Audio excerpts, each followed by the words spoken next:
a testimony for me that in 2021, when I was dropped from the ODI squad, I could say that was the most toughest part of my life. I have never ever been dropped in any team, whichever team I've played for till now. When you're dropped from somewhere, you also tend to feel that you're not good enough. I used to go for practice during that time, and I used to dread going for practice. I used to be so fearful and afraid, and wherever I used to look, I used to just feel like everyone's looking at me as a failure, you know, that they all know I'm dropped. And during that time, one good thing that happened, we had our prayer meetings on Zoom, and I started leading praise and worship. I started spending time in the Word, hearing Brother Ivan, Brother Larson speak. I don't know, that used to help me so much for what I was going through at that time. Just forgetting everything and still putting your hands up, and you have to lead people. You yourself have questions. You have to lead people and tell people that God is good. But I think praise and worship has a special power, you know, just your perspective. Although you don't have all the answers, and you're not in control, God is still sovereign and He is in control. All the great heroes in the Bible, you take Moses, Joseph, you take David, for that you take Jesus too. All of them went through the wilderness. The wilderness is the place of preparation. You know, God uses that. It doesn't matter who you are. God has a process which no one can escape. Why you can't escape?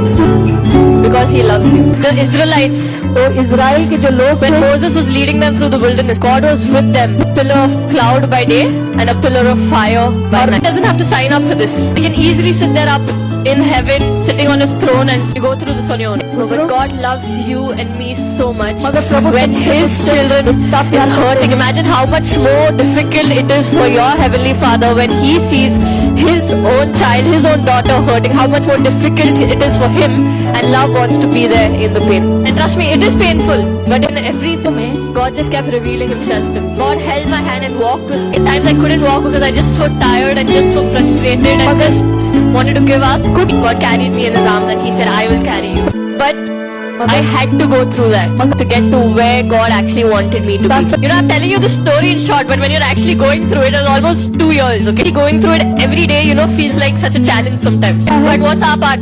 God said, you keep putting one foot in front of the other. Everything you can, and then trust God with the rest. And my brother and sister, like after 2 years, restoration that I actually knew that God could do, He actually did much more beyond all I could ask and think. I'll show you about everything that God did, and I believe that it's just the beginning of what the restoration is all about. Amen. He's above and beyond God. This was 2023 season for me. So I was dropped in the ODIs. I came back into the team. Recently I made my test debut where on debut I scored, like God scored for me 69 runs. We had the Asian Games where first time ever cricket was included, and India for the first time won the Asian Games gold medal. Again, I was the highest run scorer of that entire tournament. Then came the domestic season. I won the championship and I was the captain of that team. Not just that, again in that tournament, highest run scorer. Amen? Amen. And I got the player of the entire tournament. Then the restoration. I was the highest run scorer for India in Test and in ODIs in this entire year. And I was dropped from the ODI team, right? ODI team से मुझे बाहर निकाला था क्या In a few days, और कुछ दिनों में BCCI has given me the award of the highest run scorer in ODIs for India. So if God makes you wait, it is not because you've done something wrong. God makes you wait because He loves you. He's preparing you the greater restoration. Like I said, I believe this is just the beginning for me. Amen. 2024 is the year of good success. Amen. Hallelujah.